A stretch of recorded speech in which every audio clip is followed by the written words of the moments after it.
D K Shivakumar ಅವರಿಗೆ ನೆನಪು ಮಾಡಿಕೊಡೋದಕ್ಕೆ ನಾನು ಇಚ್ಛೆ ಪಡ್ತೇನೆ.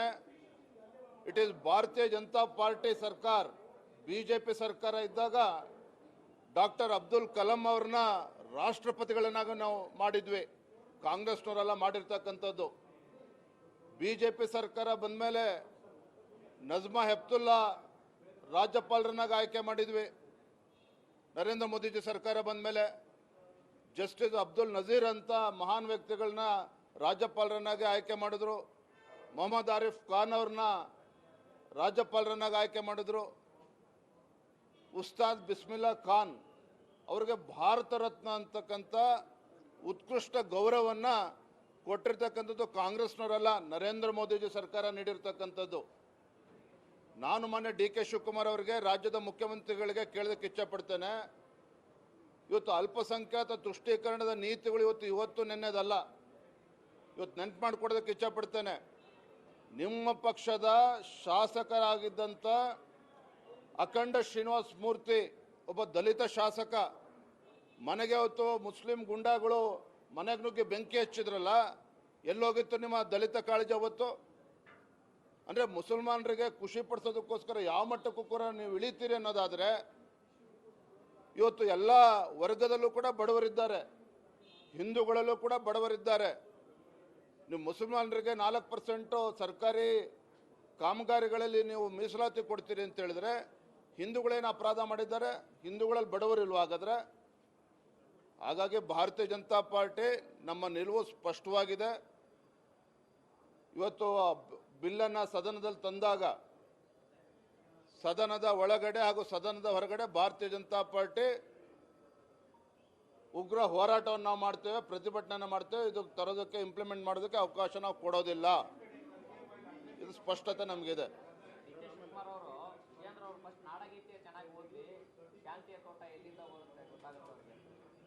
ಡಿ ಕೆ ಶಿವಕುಮಾರ್ ಅವರು ಹಿರಿಯರಿದ್ದಾರೆ. ಕುವೆಂಪುರ ನಾಡಗೀತೆಯನ್ನು ನೆನಪು ಮಾಡಿಕೊಟ್ಟಿದ್ದಾರೆ. ಸರ್ವ ಜನಾಂಗದ ಶಾಂತಿಯ ತೋಟದ ನೆನಪನ್ನು ಮಾಡಿಕೊಟ್ಟಿದ್ದಾರೆ ಡಿ ಕೆ ಶಿವಕುಮಾರ್ ಅವರು. ನಾನು ತಮ್ಮ ಮೂಲಕ ಡಿ ಕೆ ಶಿವಕುಮಾರ್ ಅವರು ಹೇಳೋದಕ್ಕೆ ಇಚ್ಛಪಡ್ತೇನೆ, ಇವತ್ತು ನಮ್ಮ ರಾಜ್ಯದಲ್ಲಿ ಸರ್ವ ಜನಾಂಗದ ಶಾಂತಿಯ ತೋಟಕ್ಕೆ ವಿಷ ಬೀಜವನ್ನು ಬಿತ್ತಕ್ಕಂಥ ಕೆಲಸ ಇವತ್ತು ಯಾರು ಮಾಡ್ತಾ ಇದ್ದಾರೆ ಅಂತ ಹೇಳಿದ್ರೆ ನಿಮ್ಮ ಕಾಂಗ್ರೆಸ್ ಸರ್ಕಾರ ಮಾಡ್ತಾ ಇದೆ, ಭಾರತೀಯ ಜನತಾ ಪಾರ್ಟಿ ಅಲ್ಲ. ಈ ವಿಷ ಬೀಜ ಬಿತ್ತುವ ಕೆಲಸ ಇವತ್ತೇನೋ ಸಿದ್ದರಾಮಯ್ಯನವರು ಡಿ ಕೆ ಶಿವಕುಮಾರ್ ಅವರು ಮಾಡಕ್ಕೆ ಕೊಟ್ಟಿದ್ದಾರೆ. ಇದನ್ನ ಭಾರತೀಯ ಜನತಾ ಪಾರ್ಟಿ ಪ್ರತಿಭಟಿಸ್ತದೆ, ಇದಕ್ಕೆ ಅವಕಾಶನ ನೀಡೋದಿಲ್ಲ. ಧನ್ಯವಾದ. ಅವ್ರ ಗೌರ್ಮೆಂಟ್ ಆರ್ಡರ್ನ ತೆಗೆದು ನೋಡಲಿ. ಇವತ್ತು ಪ್ರವರ್ಗ 2B ಅಂಡ್ ಅದರ ಅಡಿಯಲ್ಲಿ ಏನು ಜೈನರು ಬರ್ತಾರಾ? ಮುಸಲ್ಮಾನರು ಬಿಟ್ಟರೆ ಯಾರು ಬರ್ತಾರೆ? ಹಾಗಾದ್ರೆ ಕಿವಿ ಹೂ ಮುಡಿಸ್ತಕ್ಕಂಥ ಕೆಲಸ ಡಿ ಕೆ ಶಿವಕುಮಾರ್ ಸಿದ್ದರಾಮಯ್ಯ ಮಾಡ್ತಾ ಇದ್ದಾರೆ. ನಾವು ಮೂರ್ಖರಲ್ಲ, ರಾಜ್ಯದ ಜನರು ಕೂಡ ಮೂರ್ಖರಲ್ಲ.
ರಾಜ್ಯ ಸರ್ಕಾರದ ಅಲ್ಪಸಂಖ್ಯಾತ ತುಷ್ಟೀಕರಣದ ನೀತಿ ಯಾವ ಮಟ್ಟಕ್ಕೆ ಬಂದು ನಿಂತಿದ್ದಾರೆ ಅಂತ ಹೇಳಿದ್ರೆ,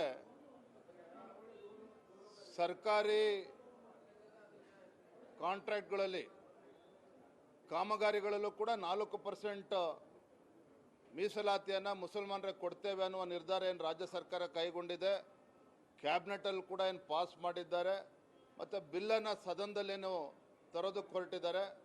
ಭಾರತೀಯ ಜನತಾ ಪಾರ್ಟಿ ನಾವು ಸ್ಪಷ್ಟವಾಗಿ ವಿರೋಧವನ್ನು ಮಾಡ್ತೇವೆ. ಭಾರತೀಯ ಜನತಾ ಪಾರ್ಟಿ ನಾವು ಮುಸಲ್ಮಾನರ ವಿರೋಧಿಗಳಲ್ಲ. ಆದರೆ ಅಲ್ಪಸಂಖ್ಯಾತರ ಅಥವಾ ಮುಸಲ್ಮಾನರ ತುಷ್ಟೀಕರಣದ ರಾಜಕೀಯ ನೀತಿಯನ್ನು ಏನು ಕಾಂಗ್ರೆಸ್ ಸರ್ಕಾರ ಅನುಸರಿಸ್ತಾ ಇದೆ, ಇದನ್ನು ನಾವು ಗಟ್ಟಿಯಾಗಿ ವಿರೋಧವನ್ನ ಮಾಡ್ತೇವೆ. ನಿನ್ನೆ ಡಿ ಕೆ ಶಿವಕುಮಾರ್ ಅವರು ಹೇಳಿದ್ದಾರೆ, ಹೇಳಿಕೆಯನ್ನು ನೀಡಿದ್ದಾರೆ. ವಿಜಯೇಂದ್ರ ಅವರೇ, ನೀವು ಬಿಜೆಪಿ ಅವರಿಗೆ ತಾಕತ್ತಿದ್ರೆ ಮುಸಲ್ಮಾನರಿಗೆ MLC ಮಾಡಿ ರಾಜ್ಯಸಭಾ MP ಕೊಡಿ ಅಂತ ಹೇಳಿದ್ದಾರೆ. ಡಿ ಕೆ ಶಿವಕುಮಾರ್ ಅವರಿಗೆ ನೆನಪು ಮಾಡಿಕೊಡೋದಕ್ಕೆ ನಾನು ಇಚ್ಛೆ ಪಡ್ತೇನೆ. ಇಟ್ ಈಸ್ ಭಾರತೀಯ ಜನತಾ ಪಾರ್ಟಿ ಸರ್ಕಾರ, ಬಿಜೆಪಿ ಸರ್ಕಾರ ಇದ್ದಾಗ ಡಾಕ್ಟರ್ ಅಬ್ದುಲ್ ಕಲಾಂ ಅವ್ರನ್ನ ರಾಷ್ಟ್ರಪತಿಗಳನ್ನಾಗಿ ನಾವು ಮಾಡಿದ್ವಿ. ಕಾಂಗ್ರೆಸ್ನವರೆಲ್ಲ ಮಾಡಿರ್ತಕ್ಕಂಥದ್ದು. ಬಿಜೆಪಿ ಸರ್ಕಾರ ಬಂದ ಮೇಲೆ ನಜ್ಮಾ ಹೆಪ್ತುಲ್ಲಾ ರಾಜ್ಯಪಾಲರನ್ನಾಗಿ ಆಯ್ಕೆ ಮಾಡಿದ್ವಿ. ನರೇಂದ್ರ ಮೋದಿಜಿ ಸರ್ಕಾರ ಬಂದ ಮೇಲೆ ಜಸ್ಟಿಸ್ ಅಬ್ದುಲ್ ನಜೀರ್ ಅಂತ ಮಹಾನ್ ವ್ಯಕ್ತಿಗಳನ್ನ ರಾಜ್ಯಪಾಲರನ್ನಾಗಿ ಆಯ್ಕೆ ಮಾಡಿದ್ರು. ಮೊಹಮ್ಮದ್ ಆರಿಫ್ ಖಾನ್ ಅವ್ರನ್ನ ರಾಜ್ಯಪಾಲರನ್ನಾಗಿ ಆಯ್ಕೆ ಮಾಡಿದ್ರು. ಉಸ್ತಾದ್ ಬಿಸ್ಮಿಲ್ಲಾ ಖಾನ್ ಅವ್ರಿಗೆ ಭಾರತ ರತ್ನ ಅಂತಕ್ಕಂಥ ಉತ್ಕೃಷ್ಟ ಗೌರವವನ್ನು ಕೊಟ್ಟಿರ್ತಕ್ಕಂಥದ್ದು ಕಾಂಗ್ರೆಸ್ನವರಲ್ಲ, ನರೇಂದ್ರ ಮೋದಿಜಿ ಸರ್ಕಾರ ನೀಡಿರ್ತಕ್ಕಂಥದ್ದು. ನಾನು ಮೊನ್ನೆ ಡಿ ಕೆ ಶಿವಕುಮಾರ್ ಅವರಿಗೆ, ರಾಜ್ಯದ ಮುಖ್ಯಮಂತ್ರಿಗಳಿಗೆ ಕೇಳೋದಕ್ಕೆ ಇಚ್ಛಪಡ್ತೇನೆ. ಇವತ್ತು ಅಲ್ಪಸಂಖ್ಯಾತ ತುಷ್ಟೀಕರಣದ ನೀತಿಗಳು ಇವತ್ತು ನಿನ್ನೆದಲ್ಲ. ಇವತ್ತು ನೆನಪು ಮಾಡಿಕೊಡೋದಕ್ಕೆ ಇಚ್ಛಪಡ್ತೇನೆ. ನಿಮ್ಮ ಪಕ್ಷದ ಶಾಸಕರಾಗಿದ್ದಂಥ ಅಖಂಡ ಶ್ರೀನಿವಾಸ ಮೂರ್ತಿ, ಒಬ್ಬ ದಲಿತ ಶಾಸಕ, ಮನೆಗೆ ಹೊತ್ತು ಮುಸ್ಲಿಂ ಗುಂಡಾಗಳು ಮನೆಗೆ ನುಗ್ಗಿ ಬೆಂಕಿ ಹಚ್ಚಿದ್ರಲ್ಲ, ಎಲ್ಲೋಗಿತ್ತು ನಿಮ್ಮ ದಲಿತ ಕಾಳಜಿ ಅವತ್ತು? ಅಂದರೆ ಮುಸಲ್ಮಾನರಿಗೆ ಖುಷಿ ಪಡಿಸೋದಕ್ಕೋಸ್ಕರ ಯಾವ ಮಟ್ಟಕ್ಕೂ ಕೂಡ ನೀವು ಇಳಿತೀರಿ ಅನ್ನೋದಾದರೆ, ಇವತ್ತು ಎಲ್ಲ ವರ್ಗದಲ್ಲೂ ಕೂಡ ಬಡವರಿದ್ದಾರೆ, ಹಿಂದೂಗಳಲ್ಲೂ ಕೂಡ ಬಡವರಿದ್ದಾರೆ. ನೀವು ಮುಸಲ್ಮಾನರಿಗೆ 4% ಸರ್ಕಾರಿ ಕಾಮಗಾರಿಗಳಲ್ಲಿ ನೀವು ಮೀಸಲಾತಿ ಕೊಡ್ತೀರಿ ಅಂತ ಹೇಳಿದ್ರೆ, ಹಿಂದೂಗಳೇನು ಅಪರಾಧ ಮಾಡಿದ್ದಾರೆ?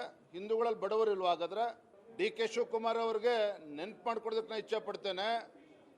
ಇಟ್ ಈಸ್ ಭಾರತೀಯ ಜನತಾ ಪಾರ್ಟಿ ಸರ್ಕಾರ, ಬಿಜೆಪಿ ಸರ್ಕಾರ ಇದ್ದಾಗ ಡಾಕ್ಟರ್ ಅಬ್ದುಲ್ ಕಲಾಂ ಅವ್ರನ್ನ ರಾಷ್ಟ್ರಪತಿಗಳನ್ನಾಗಿ ನಾವು ಮಾಡಿದ್ವಿ. ಕಾಂಗ್ರೆಸ್ನವರೆಲ್ಲ ಮಾಡಿರ್ತಕ್ಕಂಥದ್ದು. ಬಿಜೆಪಿ ಸರ್ಕಾರ ಬಂದ ಮೇಲೆ ನಜ್ಮಾ ಹೆಪ್ತುಲ್ಲಾ ರಾಜ್ಯಪಾಲರನ್ನಾಗಿ ಆಯ್ಕೆ ಮಾಡಿದ್ವಿ. ನರೇಂದ್ರ ಮೋದಿಜಿ ಸರ್ಕಾರ ಬಂದ ಮೇಲೆ ಜಸ್ಟಿಸ್ ಅಬ್ದುಲ್ ನಜೀರ್ ಅಂತ ಮಹಾನ್ ವ್ಯಕ್ತಿಗಳನ್ನ ರಾಜ್ಯಪಾಲರನ್ನಾಗಿ ಆಯ್ಕೆ ಮಾಡಿದ್ರು. ಮೊಹಮ್ಮದ್ ಆರಿಫ್ ಖಾನ್ ಅವ್ರನ್ನ ರಾಜ್ಯಪಾಲರನ್ನಾಗಿ ಆಯ್ಕೆ ಮಾಡಿದ್ರು. ಉಸ್ತಾದ್ ಬಿಸ್ಮಿಲ್ಲಾ ಖಾನ್ ಅವ್ರಿಗೆ ಭಾರತ ರತ್ನ ಅಂತಕ್ಕಂಥ ಉತ್ಕೃಷ್ಟ ಗೌರವವನ್ನು ಕೊಟ್ಟಿರ್ತಕ್ಕಂಥದ್ದು ಕಾಂಗ್ರೆಸ್ನವರಲ್ಲ, ನರೇಂದ್ರ ಮೋದಿಜಿ ಸರ್ಕಾರ ನೀಡಿರ್ತಕ್ಕಂಥದ್ದು. ನಾನು ಮೊನ್ನೆ ಡಿ ಕೆ ಶಿವಕುಮಾರ್ ಅವರಿಗೆ, ರಾಜ್ಯದ ಮುಖ್ಯಮಂತ್ರಿಗಳಿಗೆ ಕೇಳೋದಕ್ಕೆ ಇಚ್ಛಪಡ್ತೇನೆ. ಇವತ್ತು ಅಲ್ಪಸಂಖ್ಯಾತ ತುಷ್ಟೀಕರಣದ ನೀತಿಗಳು ಇವತ್ತು ನಿನ್ನೆದಲ್ಲ. ಇವತ್ತು ನೆನಪು ಮಾಡಿಕೊಡೋದಕ್ಕೆ ಇಚ್ಛಪಡ್ತೇನೆ.